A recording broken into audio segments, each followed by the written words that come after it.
విజ్ఞానమే ఒక వీక్షణం, ప్రకృతిని చదివే అన్వేషణం, అణువణువున దాగిన మర్మం, తెలుపుటయే దీని పరమార్థం.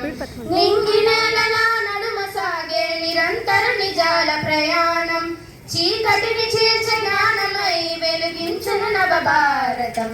ప్రజలే దీనికి పునాదులు, ప్రయోగాలే దీనికి ప్రాణాలు.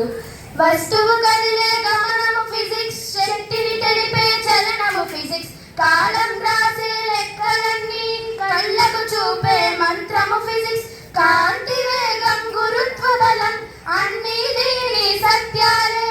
విశ్వపు వింతల వెనుక ఉన్న విజ్ఞానపు అడుగుజాడలే. విజ్ఞానమే ఒక వీక్షణం, ప్రకృతిని చదివే అన్వేషణం, అణువణువున దాగిన మర్మం, తెలుపుటయే దీని పరమార్థం.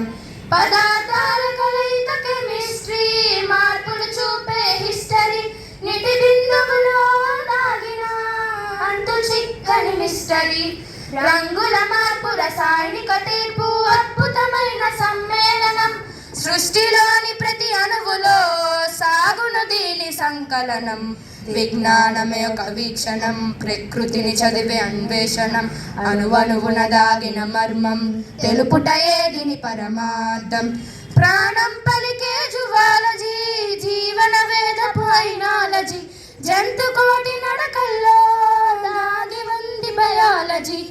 శరీర యంత్రం, శ్వాసల తంత్రం తెలిపే జీవశాస్త్రం, మనలోని అద్భుతాలకి ఇది ఒక దివ్యాస్త్రం.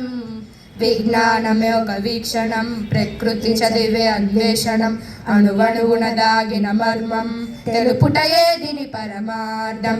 పచ్చని ప్రకృతి బోటని, విత్తనం వేసే రాణిని, ఆకులు చేసే ఆక్సిజన్ మనకు ఇచ్చే జీవమని, కొమ్మల పాట, పూల తోట, మొక్కల మౌన కావ్యం, అవనిని కాపాడే పచ్చదనమే విజ్ఞానపు అమర ధర్మం. విజ్ఞానమే ఒక వీక్షణం, ప్రకృతిని చదివే అన్వేషణం, అణువణువున దాగిన మర్మం, తెలుపుటయే దీని పరమార్థం.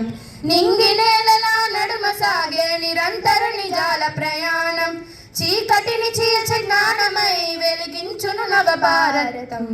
ప్రశ్నలే దీనికి పునాదులు, ప్రయోగాలే దీనికి ప్రాణాలు.